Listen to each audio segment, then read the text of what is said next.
शिक्षाकर्मी परियोजना को प्रारंभ करने का मुख्य कारण ये है कि भौगोलिक दृष्टि से राजस्थान एक बहुत ही कठिन प्रदेश है। यहाँ जनजाति बहुल क्षेत्र भी हैं, रेगिस्तानी इलाके भी हैं। रेगिस्तानी इलाकों की खास बात यह है कि दूरियां बहुत अधिक हैं और ऐसे बहुत बड़े पैमाने पर ऐसे परिक्षेत्र हैं राज्य में जहाँ के लोग अभी तक शिक्षक बनने के लिए जो योग्यताएं अर्हताएं चाहिए वो प्राप्त नहीं कर पाए हैं और वहाँ शिक्षक उन इलाकों से नहीं होते हैं और वहाँ के गांवों में शिक्षक जाकर के रहते नहीं हैं, ठहरते नहीं हैं। तो उनके लिए वहाँ की स्कूलें चलें, वहाँ शिक्षक मिलें, शिक्षा हो, खास करके प्रारंभिक शिक्षा का लक्ष्य प्राप्त किया जा सके, इसके लिए वहाँ के लोगों को चुन करके और ये योजना बनाई गई कि वहीं के लोगों को चुन करके प्रशिक्षित करके शिक्षाकर्मी वहीं उन गांवों में के लोगों को बनाया जाए। पहले कोई स्कूल नहीं था, केवल एक नाम मात्र का स्कूल, टूटी फूटी बिल्डिंग, बच्चों के लिए कोई उम्मीद नहीं थी।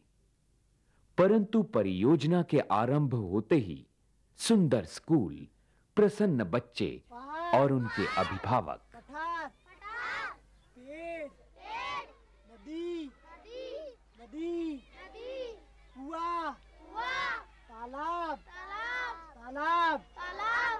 साथियों, यहाँ ये जानना जरूरी है कि शिक्षाकर्मी किस प्रकार से शिक्षा प्राप्त कर रहे हैं और बाद में किस प्रकार से ये सीखी हुई शिक्षा बच्चों को पढ़ाने में सहायता कर सकती है। प्रशिक्षण शिविर में स्वयं सीखने की प्रबल इच्छा से उपलब्ध की गई इस पद्धति की सफलता का मूल कारण क्या है, जिससे ये पर्यावरण के साथ पूरी तरह से जुड़ जाए। क्या पढ़ाया था आपने?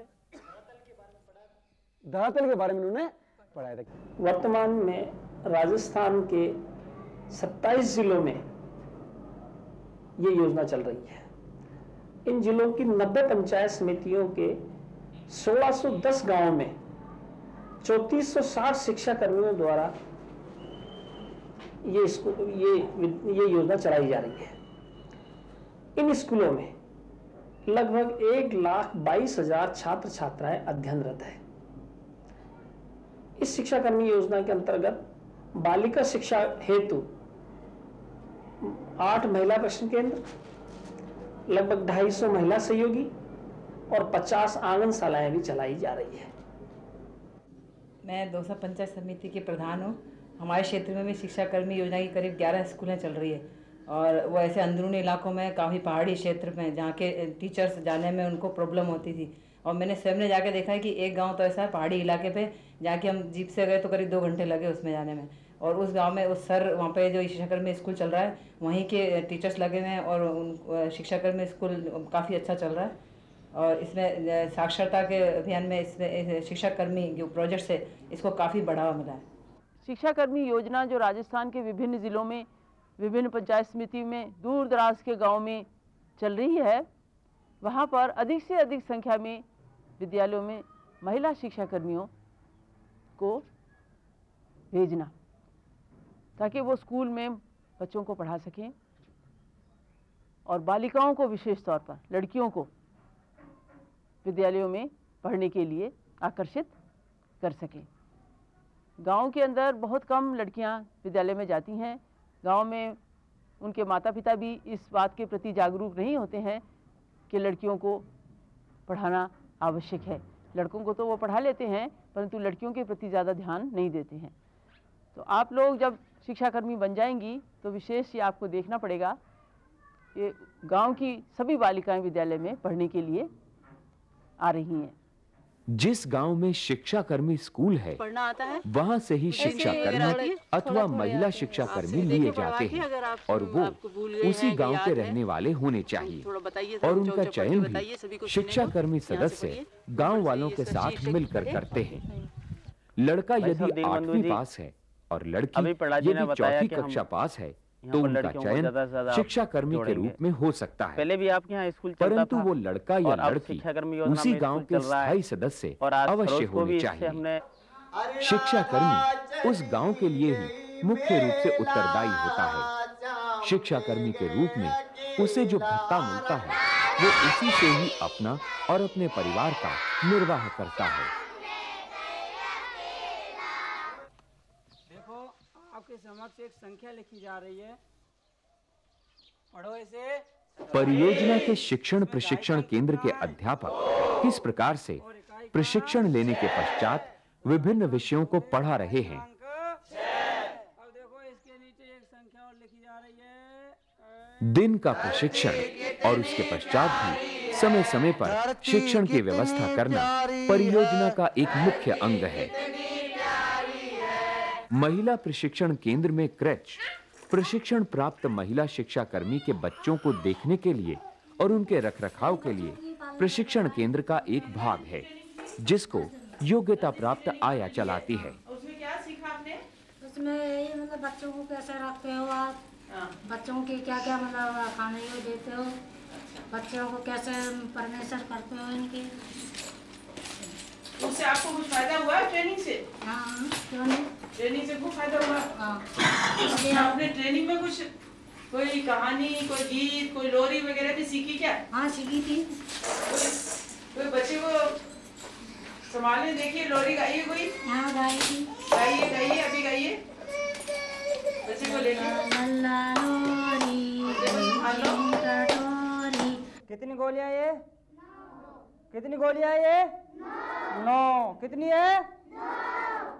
जिनमें से कितनी गोलियां निकालनी है? 3। कितनी निकालनी है?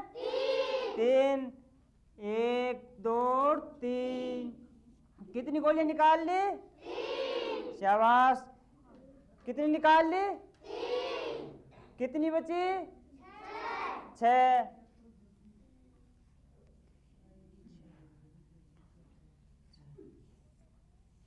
कितनी गोलियां बची?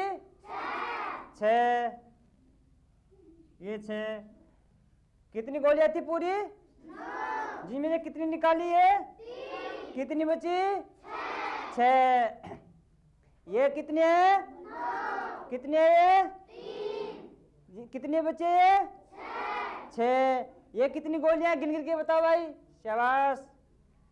1 2 3 4 5 6 7 8 9। कितनी गोलियां है ये? 9। कितनी है? 9। ये ऊपर वाली गोलियां कितनी है? 9। ये कितनी गोलियां है भाई गोपाल? ये कितनी गोलियां नीचे? 3। गिन गिन के बताओ भाई। 1 2 3। कितनी गोलियां है ये? 3। शाबाश। दिन को ये गिन गिन के बताओ कितनी गोलियां है? 1 2 3 4 5।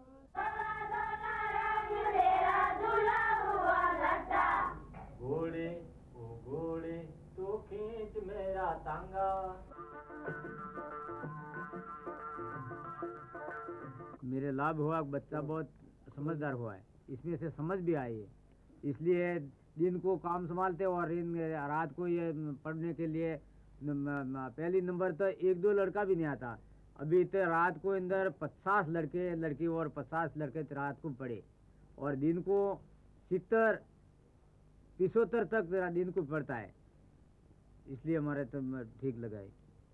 बड़ा फायदा ये हो कि दिन में तो मजदूरी करे, रात के अंदर बने सूरी रात बड़ी। पहले जो हमारे यहाँ चलती थी प्राइमरी विद्यालय, उसमें एक ही टीचर रहता था और बच्चे भी करीबन 25-30 लड़के आते थे। और जब से शिक्षा कर्मी हमारे यहाँ चालू हुई उसके बाद में हमारे यहाँ बच्चों का रोल काफ़ी 80-90 तक 100 के आसपास बच्चे पहुँच गए हैं। और विद्यालय भी पहले तो टाइम टेबल अध्यापक बाहर के आते थे, वो समय पे नहीं आते थे, और अब आते हैं जो गांव के ही 2 अध्यापक लगे हैं, बहन जी और अध्यापक जी, और गांव पे टाइम पे स्कूल खुल जाता है, बच्चे भी अच्छा रोल आता है पढ़ने के लिए, बच्चों को अच्छी पढ़ाई भी होती है और उसके साथ में 15-20 लड़कियां भी आती हैं, तो बच्चे भी पढ़ते हैं और बालिकाओं को भी पढ़ने का फायदा मिला है। इसलिए पहले और आज में तो काफ़ी रात दिन का अंतर हुआ है। हमारे शिक्षाकर्मी लगने से हमारे गांव में काफ़ी बहुत ही फायदा हुआ और बहुत ही फायदेमंद विद्यालय है। ये हमेशा चलना चाहिए। हमें बड़ी खुशी है कि हमारे मेथोडी पंचायत क्षेत्र में ऐसे 1-2 विद्यालय और खुले तो भी अच्छा, क्योंकि इसमें गांव वालों को काफ़ी फायदेमंद काम हुआ है। अच्छा, मास्टर हमारे गांव का ही लगा दिया है। अच्छा, तो टेम्परेरी मास्टर भी आ जाता है स्कूल पे। अच्छा, और बच्चे को भी संभालते हैं। अच्छा, बच्चे को संभालते हैं। अच्छा। और पढ़ाई भी अच्छी कराते हैं। बच्चियों को भी हमारे यहाँ कोई समझता नहीं था पढ़ाने में। अच्छा, तो अब हमारे गांव की बहन जी है वो पढ़ाई कराती है, रात को भी पढ़ाते हैं। अच्छा। दिन को भी पढ़ाते हैं। तो इन्हीं तरह से साहब हमारे बहुत अच्छे, धन्यवाद, आपने ये स्कूल खोल दिया तो हमारे वास्ते बहुत फायदा मिला। एक तो पहले लड़कियां बनवा नहीं जाती, तो अब लड़कियां काफ़ी पढ़ने को जा रही है। रात को भी स्कूल चलती है और दिन को भी चलती है और बराबर टाइम चलती है, इसलिए काफ़ी गांव में शिक्षा और प्रसार ज़्यादा हुई हो और शिक्षा और महत्व ज़्यादा बढ़ गई हो। शिक्षाकर्मी परियोजना बहुत दूर दराज के गांव में, पिछड़े हुए गांव में चल रही है और वहाँ पर ये बहुत ही कठिन होता है कि हमको पढ़ी लिखी योग्य महिलाएं मिल जाएं जो कि महिला शिक्षाकर्मी बन सकें। इसलिए इसके लिए ये विचार किया गया कि कैसे महिला जो है वो अधिक से अधिक संख्या में शिक्षाकर्मी बने। इसके लिए हमने महिला प्रशिक्षण केंद्र जो हैं खोले हैं। महिला प्रशिक्षण केंद्रों में हम महिलाओं को प्रशिक्षण देते हैं और उनको 5वीं क्लास तक के पारंगत स्तर की तैयारी उनसे करवाते हैं।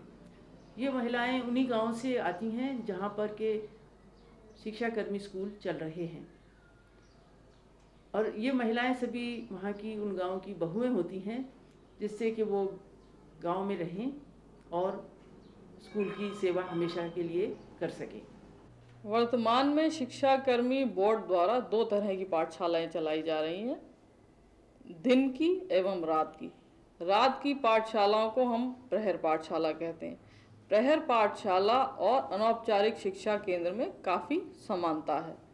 प्रहर पाठशाला के जो सफल नतीजे उभर कर आए हैं और किन कारणों से उभरे हैं, उन्हीं को हम जो है अपनी अनौपचारिक शिक्षा केंद्र को सफल तरीके से कैसे चलाएं, उन चीज़ों को हम डालना चाहते हैं।